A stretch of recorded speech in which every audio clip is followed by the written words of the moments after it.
Assalamualaikum warahmatullahi wabarakatuh. Berjumpa lagi dengan Ibu Ana dalam pelajaran Akidah Akhlak untuk kelas 4. Sebelum kita memulai pembelajaran, mari bersama-sama membaca basmalah. Bismillahirrahmanirrahim. Materi kita pada hari ini adalah Asmaul Husna.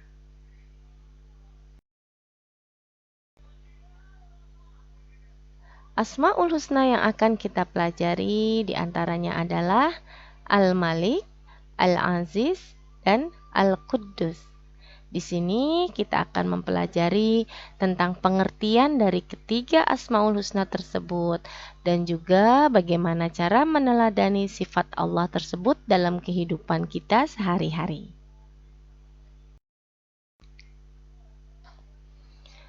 Terlebih dahulu, Ibu akan menjelaskan apa itu Asmaul Husna.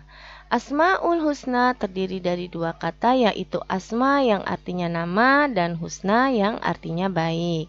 Jika digabungkan, maka Asmaul Husna artinya adalah nama-nama Allah yang baik atau nama-nama Allah yang indah.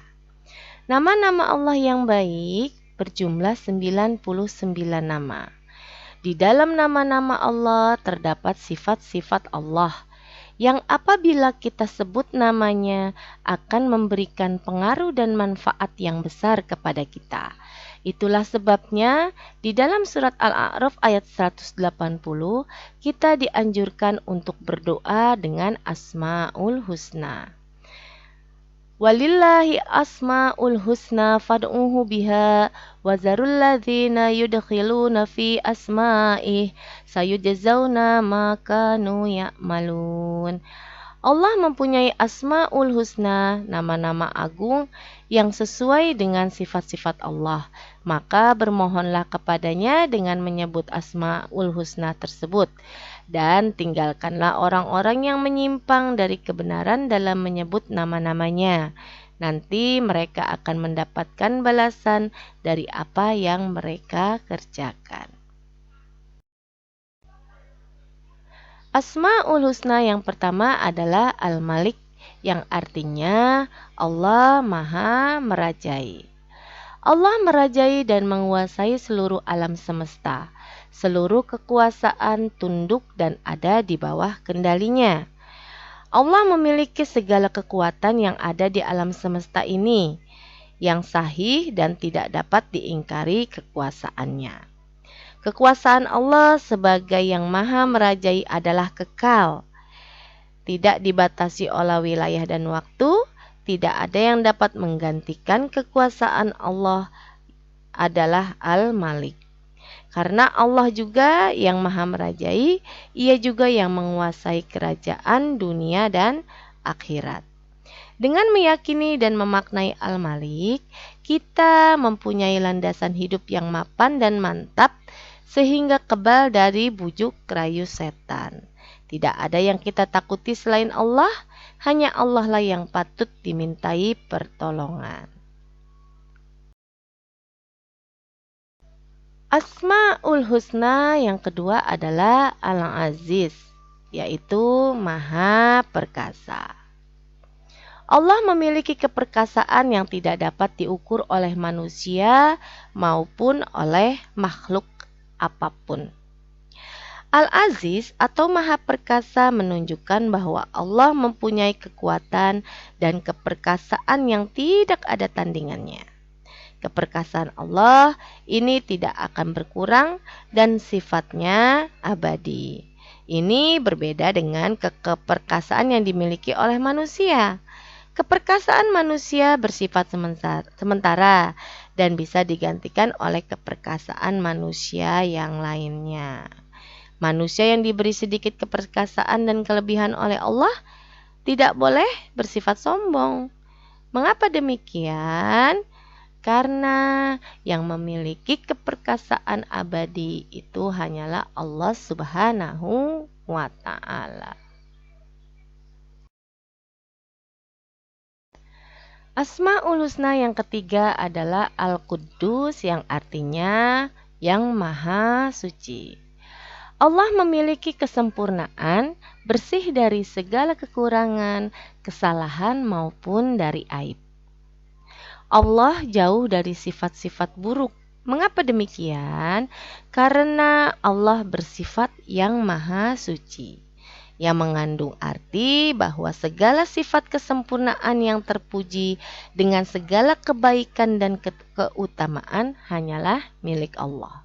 Berbeda dengan manusia yang merupakan makhluk ciptaan Allah yang tidak lepas dari khilaf dan dari kesalahan.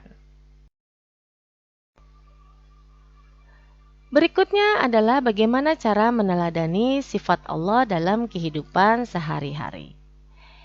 Yang pertama adalah cara meneladani sifat Allah Al-Malik atau Maha Merajai.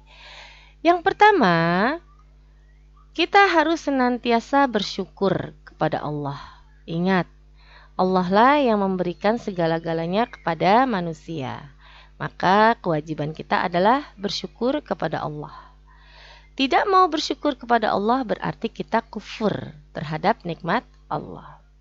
Yang kedua, kita harus mampu menguasai hawa nafsu. Yang dimaksud dengan menguasai hawa nafsu di sini adalah kita harus mampu mengendalikan keinginan-keinginan kita dari hal-hal yang kurang bermanfaat bagi hidup kita. Yang ketiga, kita harus menjauhkan diri dari sifat takabur. Apa itu takabur? Sifat sombong atau sifat tinggi hati. Yang keempat, kita harus senantiasa berdoa memohon pertolongan Allah Subhanahu wa Ta'ala. Dengan kita memohon pertolongan kepada Allah, berarti kita menggantungkan hidup kita hanya kepada Allah Subhanahu wa Ta'ala. Yang kedua adalah Al-Aziz.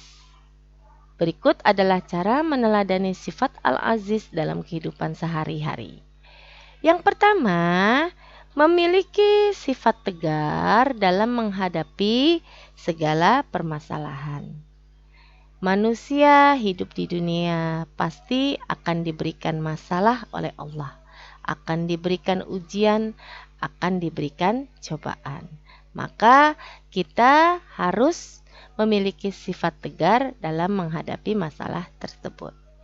Yang kedua, gigih dalam menuntut ilmu serta gigih dalam menjalankan perintahnya. Ya. Tidak hanya gigih dalam menjalankan perintahnya, tetapi kita juga harus gigih dalam menjauhi segala larangannya. Yang ketiga adalah berbesar hati dalam menghadapi ujian dari Allah. Ujian adalah salah satu bentuk musibah yang diberikan oleh Allah. Allah memberikan kita musibah dalam bentuk ujian, dalam bentuk azab, maupun dalam bentuk cobaan. Nah, bagaimana sikap kita ketika kita menghadapi itu semuanya? Sebagai orang yang meneladani sifat Al-Aziz, maka kita harus memiliki hati yang besar, tulus ikhlas. Yang terakhir adalah sifat Al-Quddus, Maha Suci, yang harus kita teladani dalam kehidupan sehari-hari. Yang pertama adalah memperbanyak amal ibadah, bersyukur, dan berdoa kepada Allah. Mintalah pertolongan hanya kepada Allah. Meminta pertolongan kepada selain Allah berarti kita sudah berbuat syirik. Karena kita menyamakan Allah dengan makhluk yang lain. Yang kedua, mensucikan hati dari perbuatan keji dan maksiat.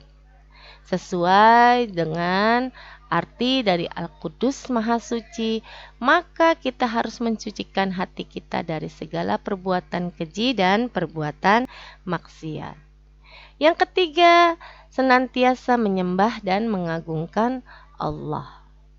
Baik itu dengan perbuatan maupun dengan perkataan. Yang keempat, menjaga lisan untuk tidak berkata yang kurang terpuji. Kita harus mampu menjaga lisan kita untuk tidak menyakiti hati orang lain. Ya, kata-kata yang kurang terpuji kadang-kadang dapat menyakiti hati orang lain.